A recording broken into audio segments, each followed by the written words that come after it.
aure ba zan yi auren talaka ba. Tsakanina da talaka sai dai ya mun dakon kaya. Ko kuma in zan tsallaka titi mu jera tare don amfani shi kenan. Amma talaka.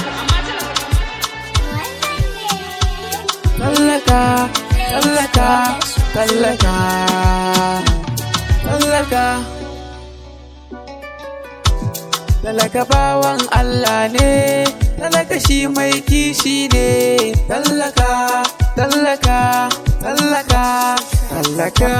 Talaka rayuwa na ban mamaki, talaka ba komai ba. Shi ya nema da zufansa, talaka ba bawa. Talaka baya da kyashi, talaka baya da gori. Talaka ya san kansa, talaka na tsara.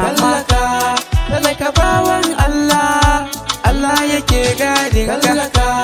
Talaka in ya samu yana faɗin hamdulillah. Talaka in bai samu ba, babu wanda ke ganewa.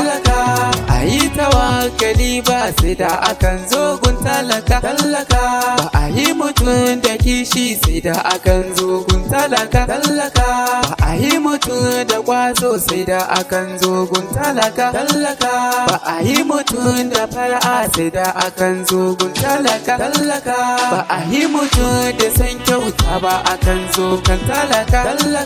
Ba a yi mutum da sun murmushi ba akan zo gun talaka.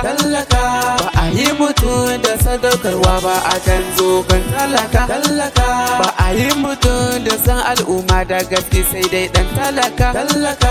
Wayyo dan talaka, wayyo dan talaka, wayyo yar talaka, wayyo yar talaka.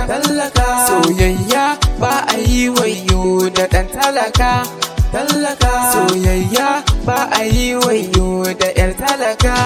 Shi talauci ai jarabta ne, sannan kuɗi ma jarabta ne. Ba rubutu ai ake yi ba, balle a ce saka mutu da shi. Ba kuɗi ne ai ba mu yi ba, lokaci ne dai bai zalla ba. Wace tsana ce kuka ɗorawa talakami ne da halaka. Talaka shi bawan Allah ne, talaka shi halittar Allah ne. Talaka ba abin kyama ne ba, fadan da shi ba za ka zauna ba. Talaka shi yake maka aiki, to kana nufin Allah ba ya san shi. Talaka ba fa shi yayi kansa, to ka kana hankali to sa lura. Talaka kar ka sare da dakwazo, rabon kana zuwa to dan baba. Da hakuri yana da wadata ne, ka sa hankali to sa lura.